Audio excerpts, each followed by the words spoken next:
Yeah. And we actually have those all those episodes backlogged onto the website now. For a long time, the first 40 or so episodes were lost to time and space, but You want to hear some really amateur podcasting? We have restored them. Go listen to those episodes. On Brainstorm I can't imagine our equipment problems in those first ones. Like, I know they were... The audio quality maybe leaves a little something to be desired. But hey, it's like the first season of Parks and Rec. It takes a while to get going. But once you get there, it's great. But yeah, little known fact for those who have been listening to this podcast for 5 years and not 8. Jason started out as a guest. We've told the story before, but Jason came on with Ryan around episode 10 or so, and we never got rid of him. And the herpes of MTG podcasting was just part of it. Like, we were horrible across the board.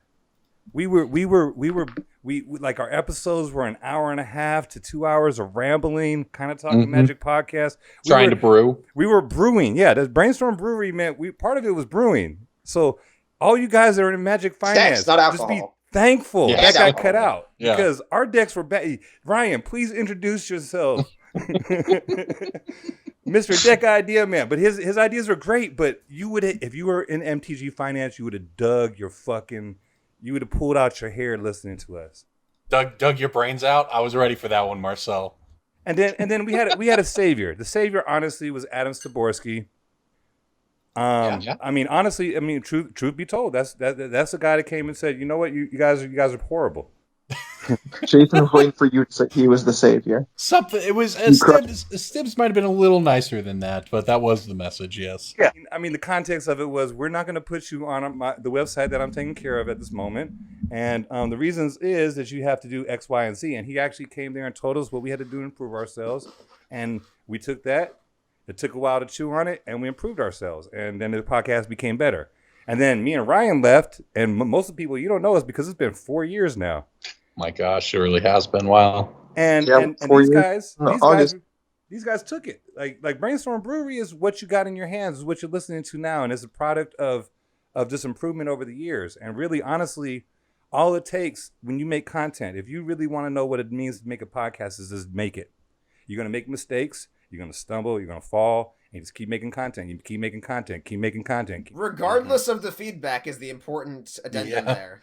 Yeah. Regardless of how many people and the ratio of negativity, even if just like the government itself tries to shut you down and is like, this is bad for everything. It's worse than... No, listen, we've been ignoring feedback for so long. Very early, Marcel said, you can...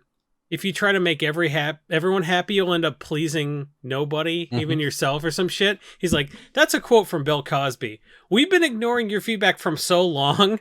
We quoted Bill Cosby to talk about how, like, it was okay. It was okay to quote Bill Cosby at the time we decided to start ignoring your feedback. That's how long we've been not giving a shit about what you think. I'll say I saw it said like this on Twitter the other day, which is a way I'd never heard this sort of sentiment phrased. Don't chase your heroes, grow with your peers.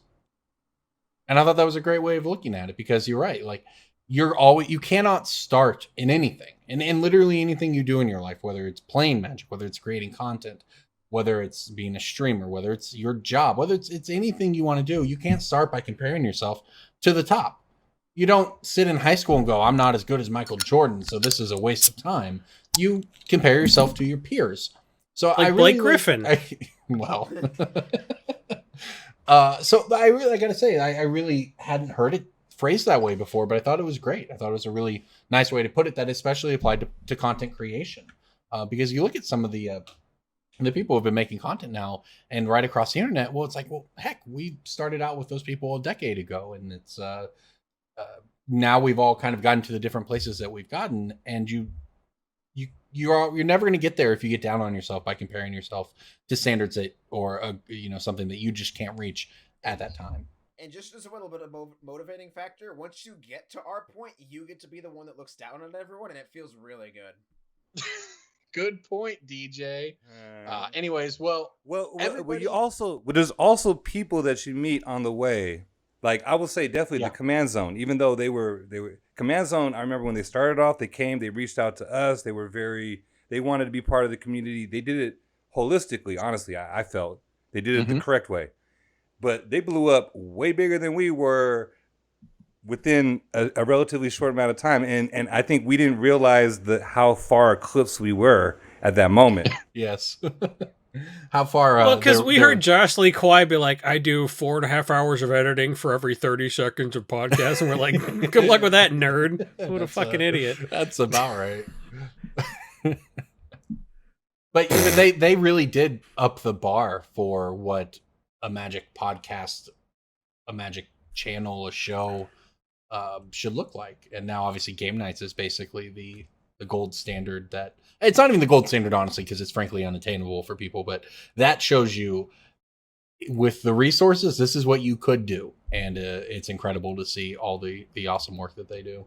But I gotta say this, I lived at an artist studio for a little bit, and an adage that stuck with me forever was the artist with 1,000 brushes, that can't paint nothing.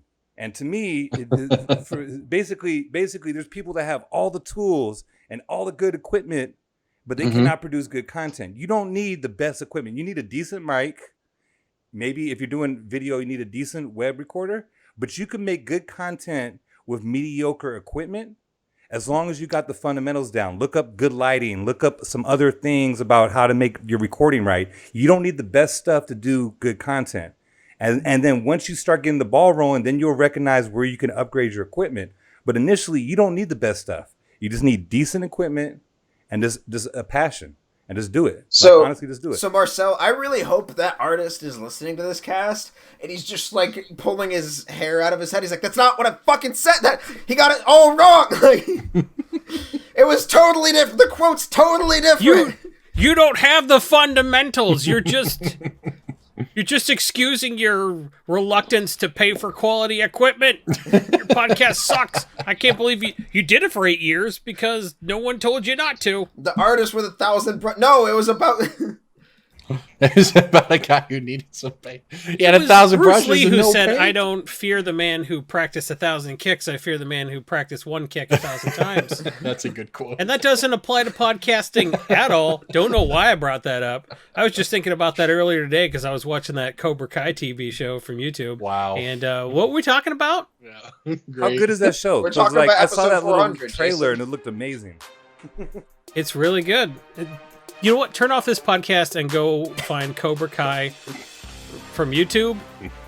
They brought back William Zabka and they brought back Ralph Macchio. They got everybody. It's amazing. It is kind of cool. Just go watch that. It's nobody kicks each other in the head on this show. There's a lot of head kicking on that. So if you like people getting kicked in the head, turn off this episode right now.